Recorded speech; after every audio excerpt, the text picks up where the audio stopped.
Olá, pessoal, tudo bem com vocês? Estamos aqui para mais uma aula de língua portuguesa.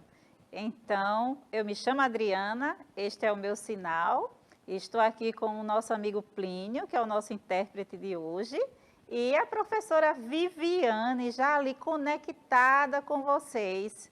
Eu sei que está aí Maria, Sayane, João.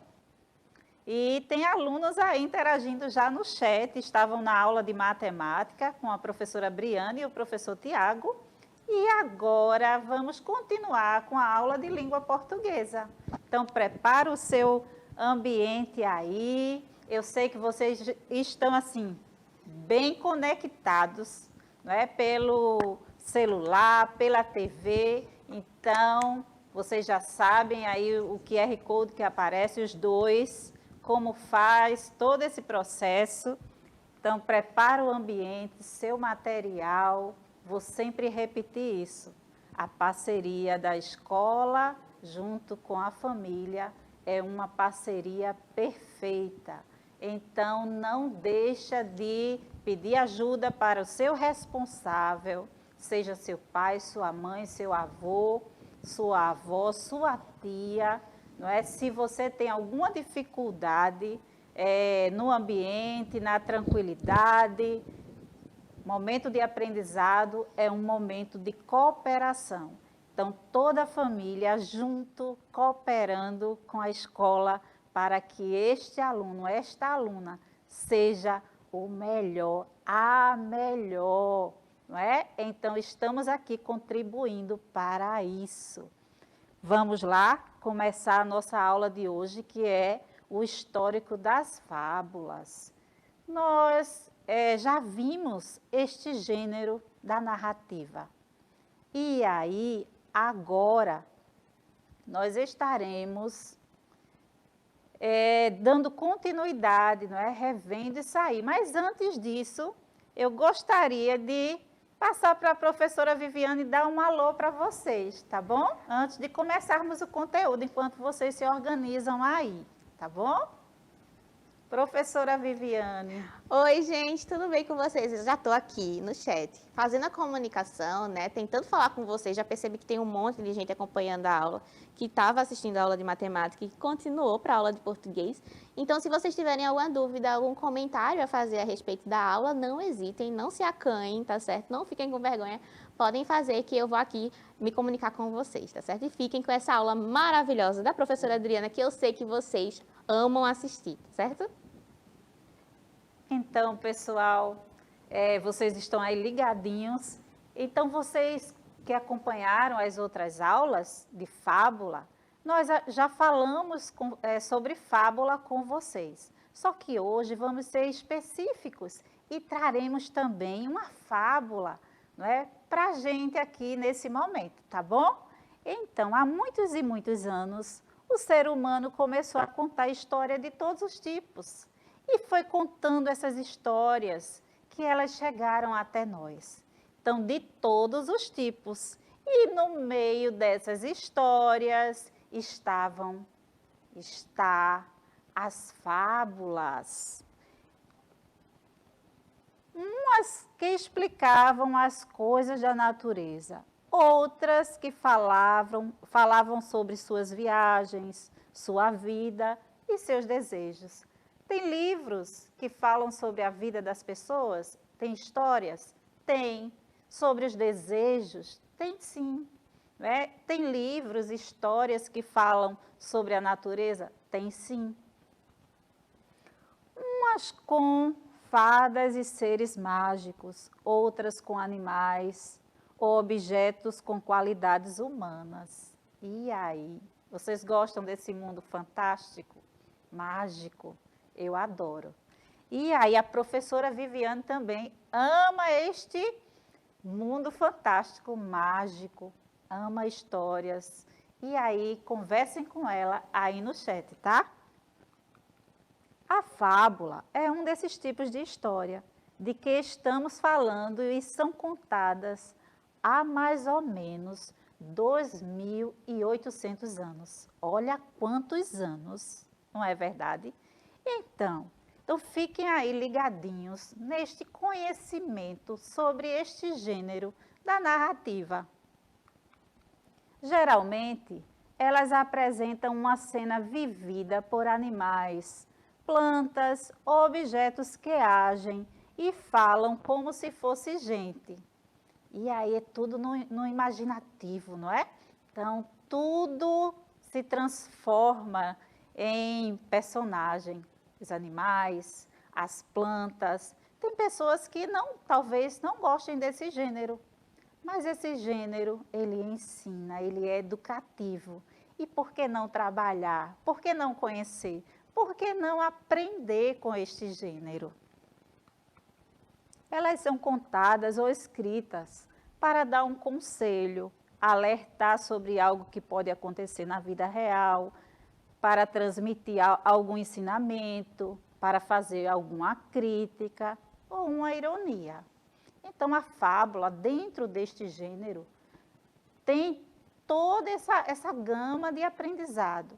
Então, ela muitas vezes ela é contada para transmitir algum ensinamento ou para fazer uma crítica a determinado comportamento. E tantas pessoas, pelo menos eu como na minha experiência de educadora, eu já tive tantos depoimentos de pessoas que aprenderam com o ensinamento usado com uma fábula. E aí eles trazem isso para a sua vida e são passados de geração em geração. E é interessante porque foi assim que esse gênero, ele perpetuou. E perpetuou fazendo diferença, não é? Mudando, transformando, ensinando, educando. Então, nós temos hoje, né, nessa era contemporânea, nós temos hoje o privilégio de aprender com este gênero. A maioria dessas histórias trata de certas atitudes humanas, como a disputa entre os fortes e os fracos, a esperteza de alguns, a ganância, a gratidão, o ser bondoso, o não ser tolo e etc. Esses são alguns temas das fábulas. Vocês conseguem aí agora parar um pouquinho e pensar na importância de aprender? Será que no nosso dia a dia, no nosso contexto familiar, comunitário, como sociedade, será que vemos essas características em pessoas? E será que temos também essas características? Claro que sim. E aí, todo ensinamento para sermos melhores do que fomos ontem é muito importante. Então, nós aprendemos com os outros aprendem conosco, e aí vocês conseguem perceber que o aprendizado, ele entra em movimento. Então, quem lê, relê, escreve, reescreve, está em movimento. Então, se movimentem aí, tá certo? As fábulas são tão antigas quanto as conversas dos homens, como foram passadas de boca em boca pelo povo. Não sabemos quem as criou. Será que nós não sabemos? Tem pessoas importantes que já conhecemos, eu já falei sobre elas e trouxe hoje novamente para revisarmos. De qualquer forma, conhecemos algumas fábulas que foram criadas no século 7 antes de Cristo, 800 anos do número 1. Então, olha, muitos anos atrás, né? Muitos séculos, né? Sabemos também que as fábulas são muito antigas. Do Oriente, foram difundidas na Grécia no século 6 a.C., há 2.600 anos, por um escravo chamado Esopo.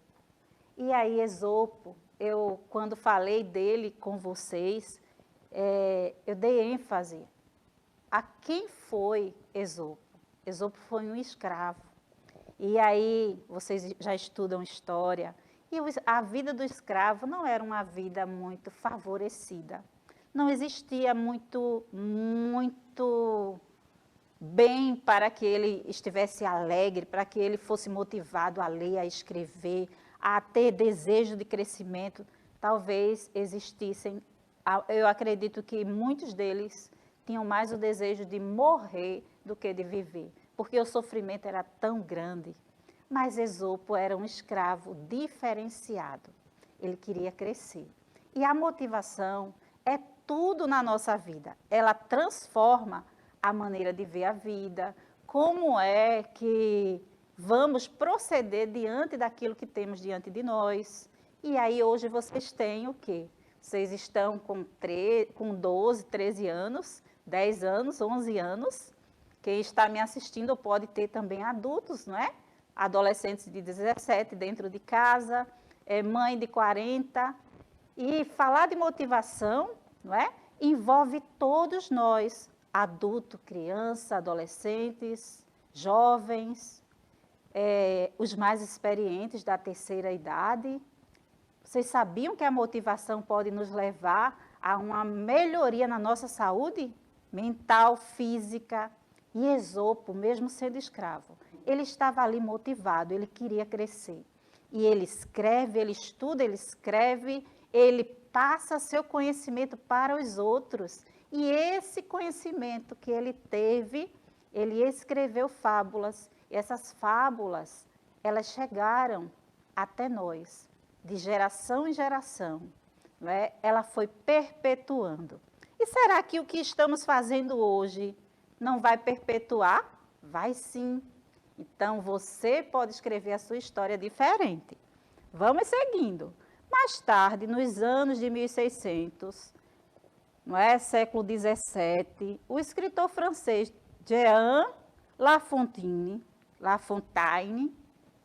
olha, um nome muito importante no mundo das fábulas, reescreveu e adaptou as fábulas de Esopo, além de criar novas histórias. Vocês percebem que de Esopo, ele passa, não é? Como se passa o bastão para Jean, não é? E aí, Jean dá continuidade àquilo que ele fazia. Antes de Jean, também tinha Fedro, que foi como se foi discípulo de Esopo.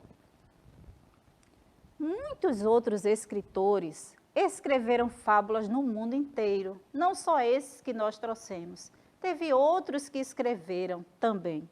No Brasil, um dos escritores mais importantes que reescreveu antigas fábulas e criou novas foi Monteiro Lobato. E aí nós temos esse acesso, né, a essa literatura, a esse gênero, no nosso país. E as fábulas que foram reescritas, elas são lidas, vivenciadas no mundo educacional. Seus primeiros livros, dirigidos às crianças, foram publicados em 1921, portanto, no século XX. E aí, como é que vocês estão recebendo? Vocês conseguem lembrar de alguma informação dada nas nossas aulas aqui digitais ou pela professora de vocês? Comentem aí no chat. Tem alguma pergunta aí, professora Viviane? Oi, Adri. Então, pergunta não tem. A gente tem a participação, assim, de muita gente. Tem muita gente falando comigo, dando bom dia, pedindo oi. Então, aqui a gente tem a Escola Fundação e a Escola Divina Espírito Santo, cujos alunos estão assistindo a nossa aula, estão participando, estão prestando atenção. Mas vocês ainda estão muito quietos. Ó, Cauã falou agora que não tem nenhuma dúvida, isso é um bom sinal. É um sinal de que a aula está sendo bem explicadinha pela professora. Mas se vocês quiserem falar alguma coisa, eu continuo aqui no chat disponível para vocês, tá certo? Ok, professora Viviane, um abração para os professores, gestores da Escola Fundação e Divino Espírito Santo e para todos os alunos que estão aí conectados com a aula, né? Através do canal, da TV, não é? Então, isso é uma alegria muito grande para nós. Vamos seguindo, pessoal. Então, agora nós vamos ver as características gerais das fábulas.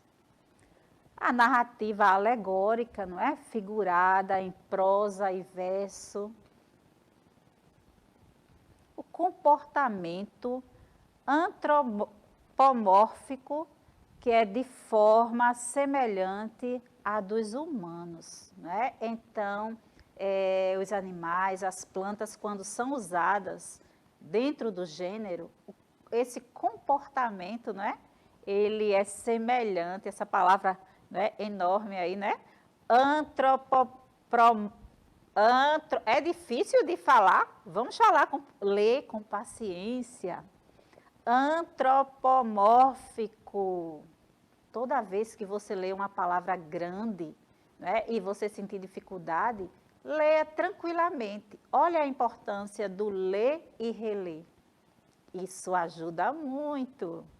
Então, vamos seguindo. O antropomorfismo é um conceito filosófico que está associado às formas humanas, ou seja, ele atribui características, sejam físicas, sentimentos, emoções, pensamentos, ações ou comportamentos humanos aos objetos inanimados ou seres irracionais.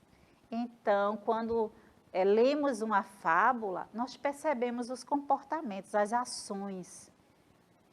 Então, tem um conceito por trás de tudo isso. Vocês percebem quanto conhecimento, não é? Dentro de um gênero?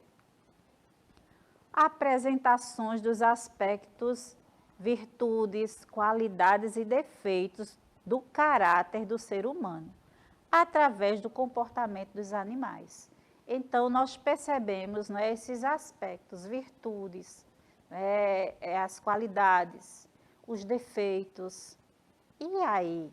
Será que existe pessoas que acham que não tem defeito e que são perfeitas? Elas nunca erram e nunca fazem, vamos dizer assim, burradas, cometem coisas assim que não é legal? Tem pessoas que acham que estão sempre certas? Existem. Também existem pessoas que acham que não fazem nada de bom e que ela está sempre errada. E ela tem uma baixa estima tão grande que ela não consegue ver a grandeza que há dentro dela. Então, dentro desse gênero, conseguimos perceber, através das qualidades dos animais, né, grupos de pessoas que são representadas. E aí podemos refletir, não é? Porque temos defeitos e qualidades, mas não somos nenhum extremo, nem outro, não é verdade? Então, vamos aprendendo.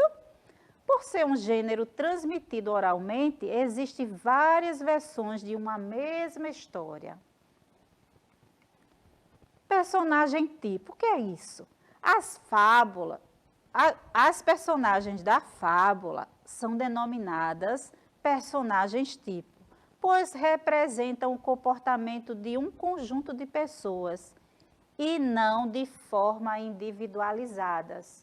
Então, cada personagem representa um grupo de pessoas que agem daquela determinada forma.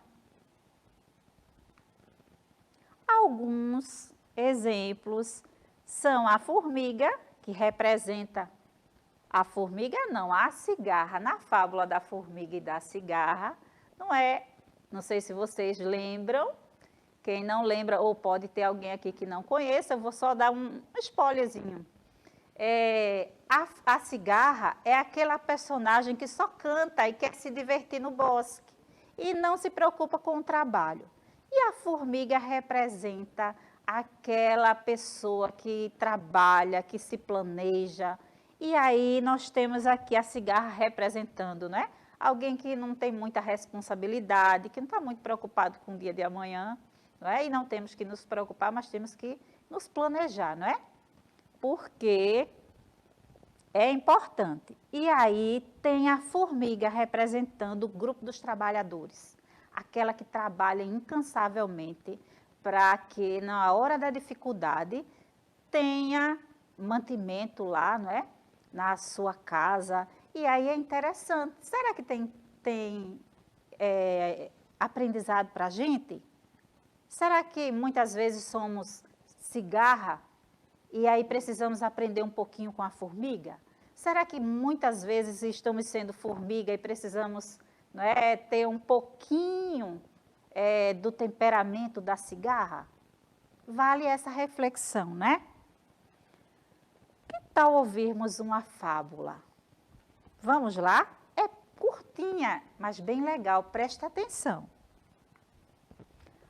Essa fábula é da hiena e o leão. Um belo dia, uma hiena passeava alegremente no mato com o seu amigo leão. De repente, a hiena sentiu uma dor aguda na perna e gritou: Amigo leão, podes arrancar este espinho da minha perna?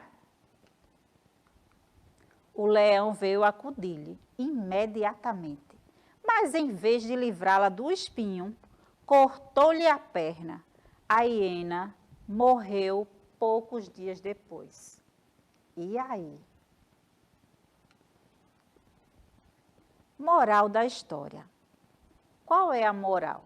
A moral dessa fábula está em forma de código. Para descobrir o significado, você precisa decifrá-lo. E aí, minha gente, vou voltar lá. Imagina aí esses dois amigos. Pensem aí, eu vou dar um tempinho para vocês pensarem no comportamento do leão. O leão, qual é as características do leão? Ele não é predador, não é? Ele come, será que ele come os outros animais? Comem, não é? Então, ele precisa se alimentar. E aí ele tem outras características que vocês conseguem identificar do leão e a hiena. Qual é a característica da hiena? Qual o grupo que o leão representa aqui, nesta fábula? Nós temos que decifrar, interpretar. E a hiena? O leão, aquele amigo que está lá do lado. E aí a hiena está com um problema, não é? Ela sentiu uma dor na perna e gritou, não é? Pediu para o amigo, que era o leão, tirar apenas, arrancar o espinho. Mas ele foi lá e arrancou a perna. E aí, o que é que vocês entendem dessa fábula? Tem algum comentário aí, professora Viviane, no chat? Então, professora Adriana, eu fiz a eles a mesma pergunta, né? Porque eu tô aqui acompanhando a fábula atenta para saber qual é a moral dessa história e eu perguntei para eles o que é que eles entendiam dessa fábula, o que é que o comportamento do leão com relação à hiena quer dizer, porque no começo da fábula a hiena diz que eles são amigos, né? Então, o comportamento esperado do leão é que ele fosse ajudar a hiena. Então, a gente é pego de surpresa quando percebe que, na verdade, o leão não conseguiu ajudar a hiena. E aí, a Andresa, que está aqui nos comentários dizendo, apontou que ele é carnívoro, que isso pode ter sido aí uma intenção outra, né? Ele não tinha tanto a intenção de ajudar. A Maria está dizendo, a Maria com Y, porque nós temos duas Marias no chat, a Maria com Y está dizendo que ele estava com fome e as outras pessoas estão concordando com ela. Então, o comportamento do leão surge aí como um comportamento egoísta, né? Na verdade, ele não queria tanto ajudar a hiena, mas ele estava pensando em si mesmo. Será que você concorda comigo, professora Adriana? Porque aqui no chat parece que a galera está concordando. Sim, professora Viviane. E aí este amigo, será que ele não estava mal intencionado? Desejando era comer a hiena, não é? Então, esse foi o momento de decifrar a moral, não é? Dessa fábula. E aí vocês acertaram, não é? Então, nós temos que pedir ajuda, nós temos que procurar a pessoa certa, porque nem todos poderão nos ajudar. Temos que perceber a pessoa certa para pedir a determinada ajuda, não é verdade? Porque dependendo de quem estamos pedindo, podemos sofrer um prejuízo maior ou até um dano contra a nossa própria vida. Fica aí o ensinamento da fábula, pessoal. Então, vamos seguindo. Concluímos que nesta aula vimos o surgimento das fábulas e suas características. Também aprendemos, não é, o conceito do comportamento antropomórfico, não é? Porque a fábula, que é um conceito filosófico, não é? Porque na fábula encontramos, não é, ações, sentimentos, comportamentos que são semelhantes a dos seres humanos. Então, a nossa aula de hoje, ela trouxe esse conhecimento e agora é a vez de vocês colocarem em prática. E essa prática vai vir para nossa aula aqui, tá? Então, leiam uma fábula e comentem conosco no chat na próxima aula. Então, na nossa próxima aula, eu quero que vocês contem para a gente a fábula que vocês conseguiram ler, tá bom? Então, nós estamos trabalhando na trilha 29, não é? Lá da escola, da plataforma Escola do Futuro, e vocês podem entrar também lá. Vocês podem pesquisar as fábulas que existem e comentar conosco na próxima aula, tá bom? Eu vou passar para a professora Viviane agora se despedir de vocês, porque a nossa aula já está terminando. Gente, foi uma alegria ficar com vocês aqui nessa aula de hoje. Muita gente interagiu, muita gente gostou de ler fábulas e aqui se empolgou muito, né? Fazendo a interpretação da fábula que a professora Adriana leu. Então, fica aí a nossa sugestão de leitura para vocês. Ela vai continuar falando sobre as fábulas ao longo da semana. Então, vão lendo aí, vão fazendo os seus comentários, tá certo? Eu me despeço por aqui e a gente se vê na próxima aula. Então, pessoal, nossa aula chegou ao fim. É sempre uma alegria estar com vocês aqui, com a professora Viviane, Plínio, e vocês é a parte muito primordial dessa escola. Um grande abraço, até a próxima.